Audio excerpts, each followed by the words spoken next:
come up on stage. Thank you very much. It's a great honor to be here. Mr. President, they tell me you're over there somewhere. There you are. Thank you, Mr. President. Be not afraid. These were the first words at the first public address of the first Polish Pope after his election in October 1978. They were the words that would come to define Pope John Paul II. Words that would change the world. John Paul brought the message here to Warsaw in his first trip back home as Pope in June of 1979. It was a message about the power of faith, the power of resilience, the power of the people. In the face of a cruel and brutal system of government, it was a message that helped end the Soviet repression in the Central Land in Eastern Europe 30 years ago. It was a message that will overcome the cruelty and brutality of this unjust war. When Pope John Paul brought that message in 1979, the Soviet Union ruled with an iron fist behind an iron curtain. Then a year later, the Solidarity movement took hold in Poland. While I know he couldn't be here tonight, we're all grateful in America and around the world for Lech Walesa.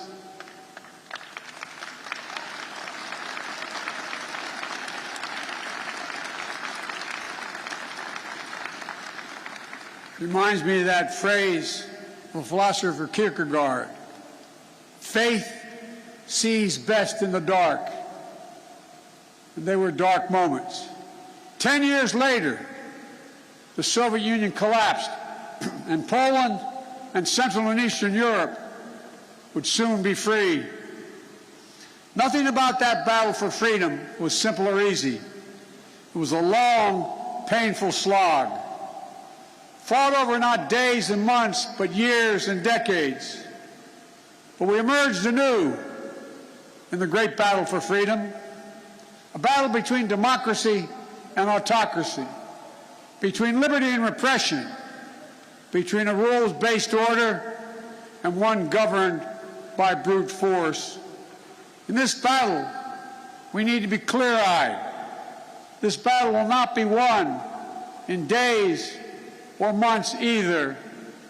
We need to steel ourselves for the long fight ahead. Mr. President, Mr. Prime Minister, Mr. Mayor, members of the Parliament, distinguished guests, and the people of Poland, and I suspect some people of Ukraine that are here. We are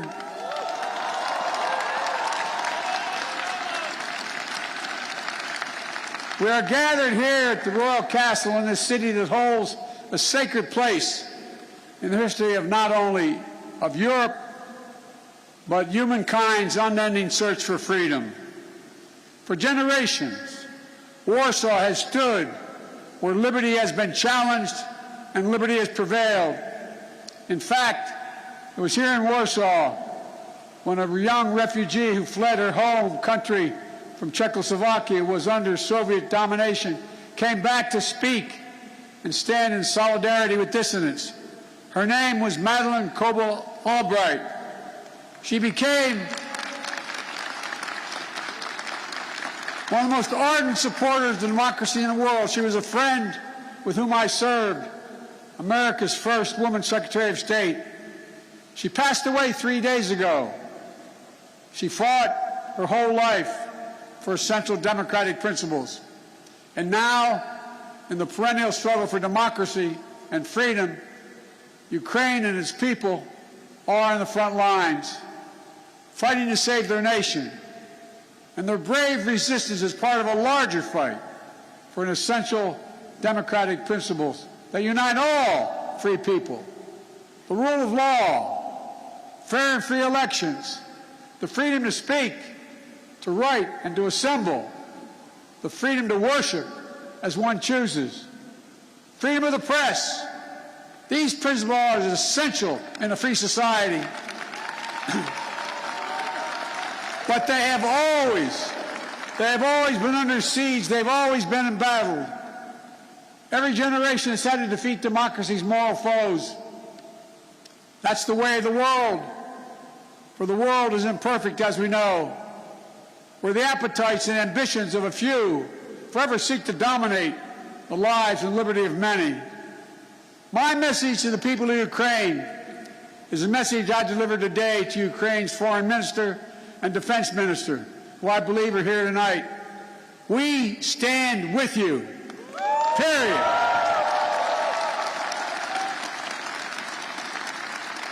Today's fighting Kyiv and Melitopol and Kharkiv are the latest battle in a long struggle. Hungary, 1956. Poland, 1956, and then again, 1981. Czechoslovakia, 1968. Soviet tanks crushed democratic uprisings.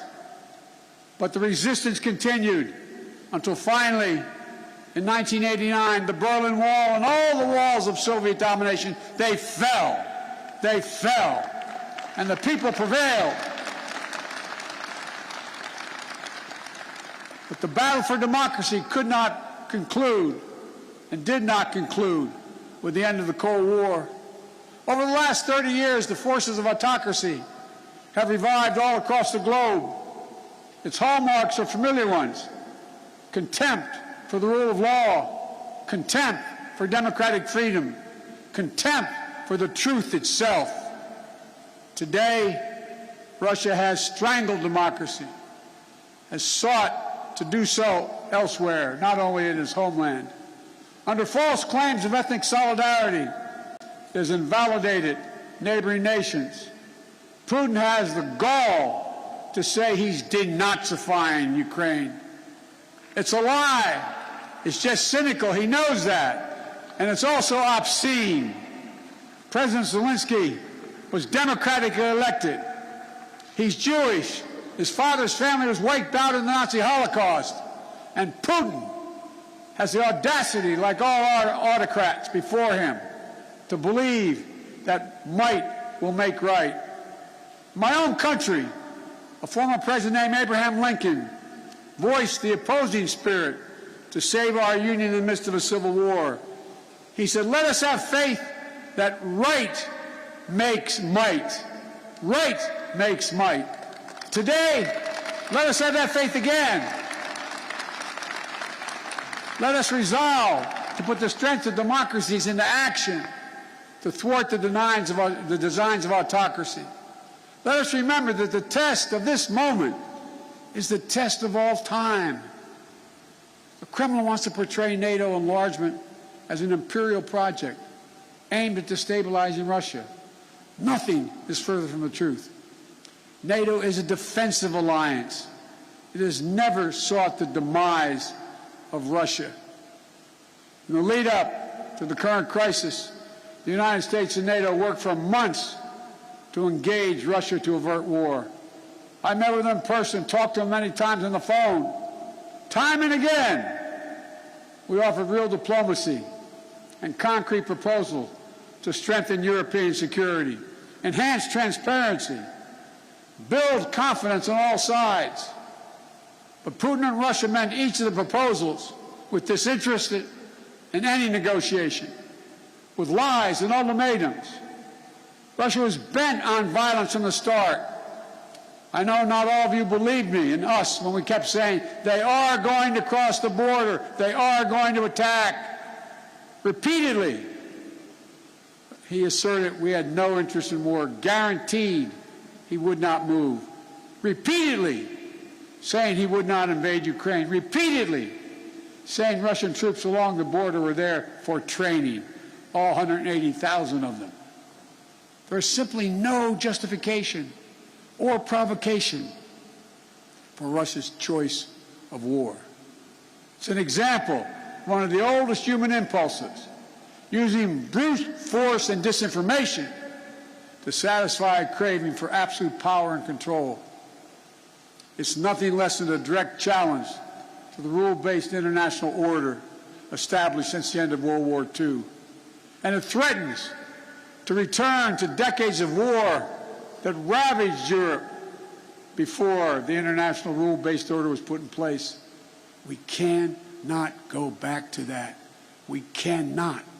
The gravity of the threat is why the response of the West has been so swift and so powerful and so unified, unprecedented and overwhelming. Swift and punishing cost are the only things that are going to get Russia to change its course. Within days of its invasion, the West has moved jointly with sanctions to damage Russia's economy. Russia's central bank is now blocked from the global financial system, denying Kremlin's access to the war fund that's stashed around the globe.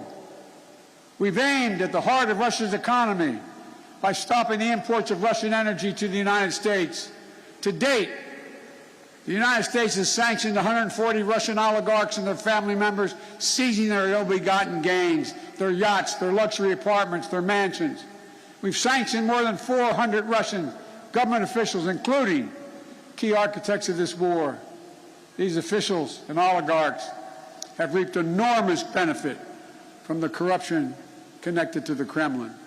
And now they have to share in the pain. The private sector is acting as well. Over 400 private multinational companies have pulled out of doing business in Russia, left Russia completely, from oil companies to McDonald's. As a result of these unprecedented sanctions, the ruble almost is immediately reduced to rubble. The Russian economy, that's true, by the way, takes about 200 rubles to equal $1. The economy is on track to be cut in half in the coming years. It was ranked, Russia's economy was ranked the 11th biggest economy in the world before this invasion. It will soon not even rank among the top 20 in the world. Taken together, these economic sanctions are a new kind of economic statecraft with the power to inflict damage that rivals military might. These international sanctions are sapping Russian strength, its ability to replenish its military, and its ability to project power. And it is Putin, it is Vladimir Putin who is to blame, period. At the same time, alongside these economic sanctions, the Western world has come together to provide for the people of Ukraine with incredible levels of military, economic, humanitarian assistance. In the years before the invasion, we, America, had sent over $650 million before they crossed the border in weapons to Ukraine, including anti-air and anti-armor equipment. Since the invasion, America has committed another $1.35 billion in weapons and ammunition. And thanks to the courage and bravery of the Ukrainian people, the equipment we've sent and our colleagues have sent have been used to devastating effect to defend Ukrainian land and airspace. Our allies and partners have stepped up as well. But as I've made clear, American forces are in Europe, not in Europe, to engage in conflict with Russian forces. American forces are here to defend NATO allies. Yesterday I met with the troops that are serving alongside our Polish allies to bolster NATO's frontline defenses. The reason we want to make clear is their movement on Ukraine don't even think about moving on one single inch of NATO territory.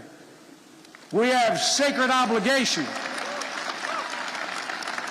We have a sacred obligation under Article 5 to defend each and every inch of NATO territory with the full force of our collective power.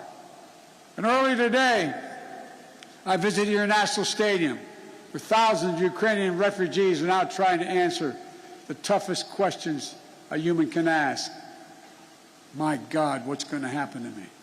What's going to happen to my family?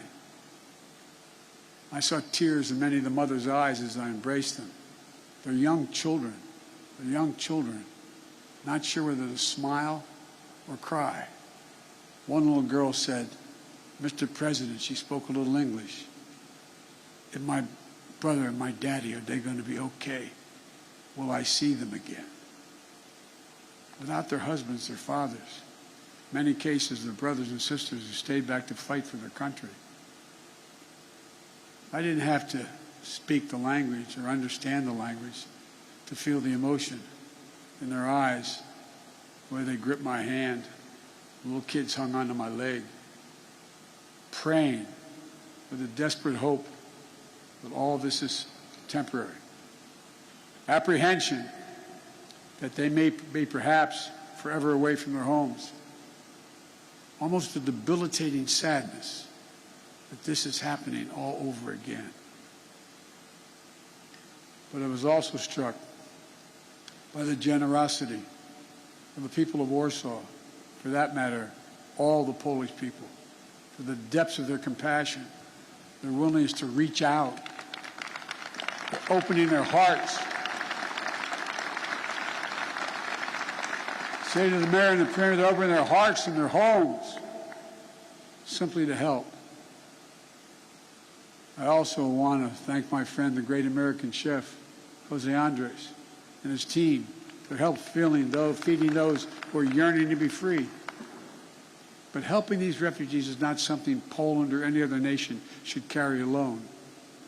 All the world democracies have a responsibility to help, all of them. And the people of Ukraine can count on the United States to meet its responsibility. I've announced 2 days ago we will welcome 100,000 Ukrainian refugees. We already have 8,000 a week coming to the United States of other nationalities. We'll provide nearly $300 million in humanitarian assistance, providing tens of thousands of tons of food, water, medicine, and other basic supplies. In Brussels, I announced the United States is prepared to provide more than $1 billion in additional humanitarian aid. The World Food Program told us that despite significant obstacles, at least some relief is getting to major cities in Ukraine, but not not Mariupol, because Russian forces are blocking relief supplies. But we'll not cease our efforts to get humanitarian relief wherever it is needed in Ukraine and for the people who have made it out of Ukraine. Notwithstanding the brutality of Vladimir Putin, let there be no doubt that this war has already been a strategic failure for Russia, already.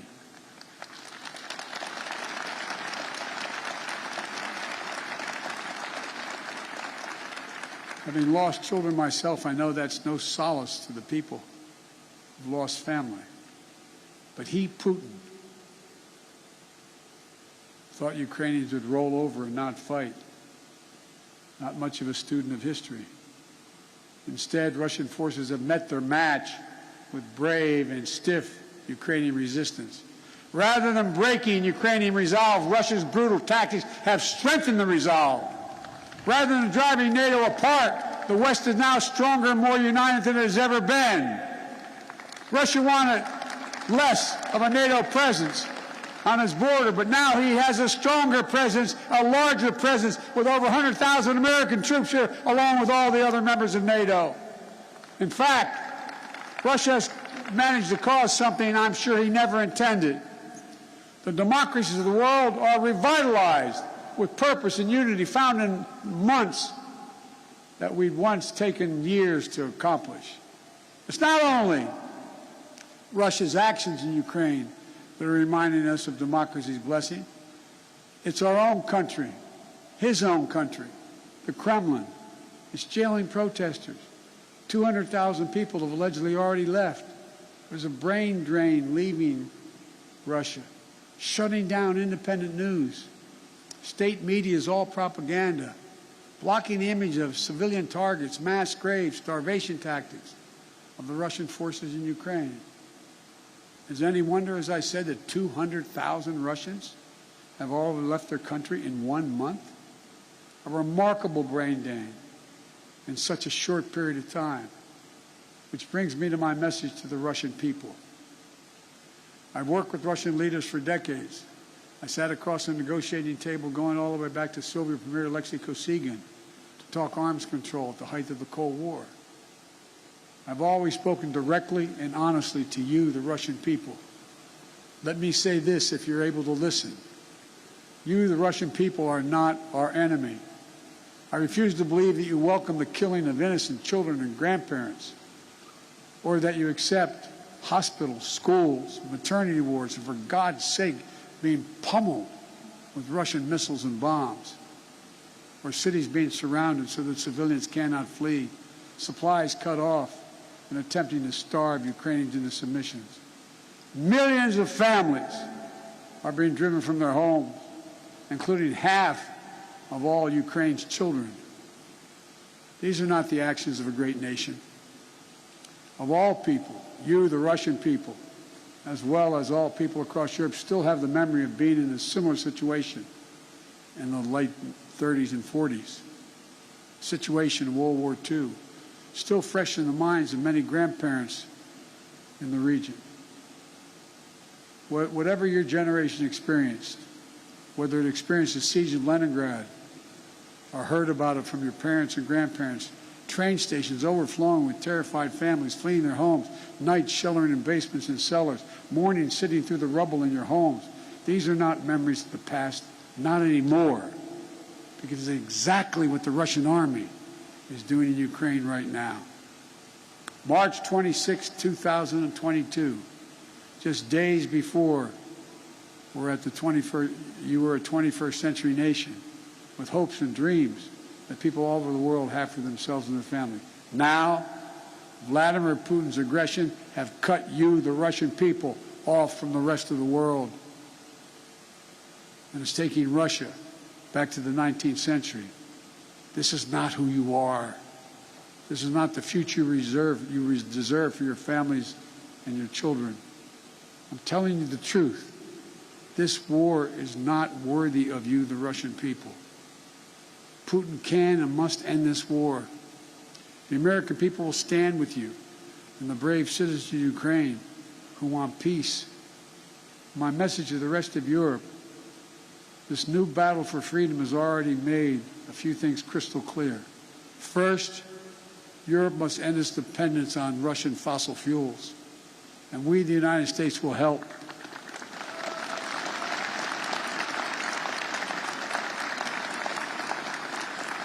That's why just yesterday in Brussels, I announced a plan with the President of the European Commission to get Europe through the immediate energy crisis. Over the long term, as a matter of economic security and national security for the survivability of the planet, we all need to move as quickly as possible to clean, renewable energy.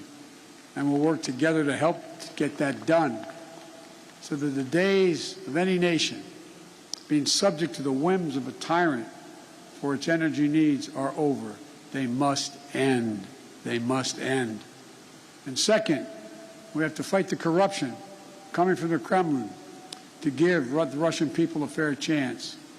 And finally, most urgently, we maintain absolute unity. We must among the world's democracies.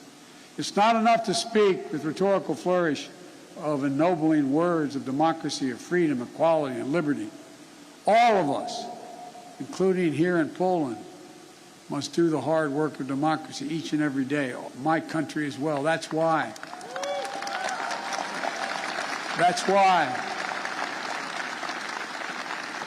I came to Europe again this week with a clear and determined message for NATO, for the G7, for the European Union, for all freedom-loving nations. We must commit now to be in this fight for the long haul. We must remain unified today and tomorrow and the day after, and for the years and decades to come. It will not be easy. There will be cost, but it's a price we have to pay, because the darkness that drives autocracy is ultimately no match for the flame of liberty that lights the souls of free people everywhere. Time and again, history shows that it's from the darkest moments that the greatest progress follows. And history shows this is the task of our time, the task of this generation. Let's remember the hammer blow that brought down the Berlin Wall. The might that lifted the Iron Curtain were not the words of a single leader. It was the people of Europe who for decades fought to free themselves. Their sheer bravery opened the border between Austria and Hungary for the Pan-European picnic. They joined hands for the Baltic Way They stood for solidarity here in Poland. And together, it was an unmistakable and undeniable force of the people that the Soviet Union could not withstand. And we're seeing it once again today with the brave Ukrainian people showing that their power of many is greater than the will of any one dictator.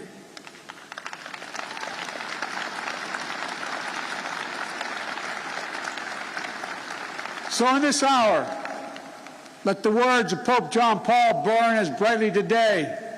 Never, ever give up hope. Never doubt. Never tire. Never become discouraged. Be not afraid.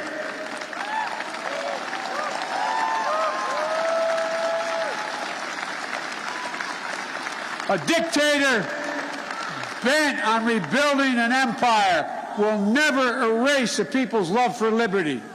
Brutality will never grind down their will to be free. Ukraine will never be a victory for Russia, for free people refuse to live in a world of hopelessness and darkness. We will have a different future, a brighter future, rooted in democracy and principles, hope and light, of decency and dignity, of freedom and possibilities. For God's sake, this man cannot remain in power. God bless you all, and may God defend our freedom, and may God protect our troops. Thank you for your patience. Thank you. Thank you. Thank you.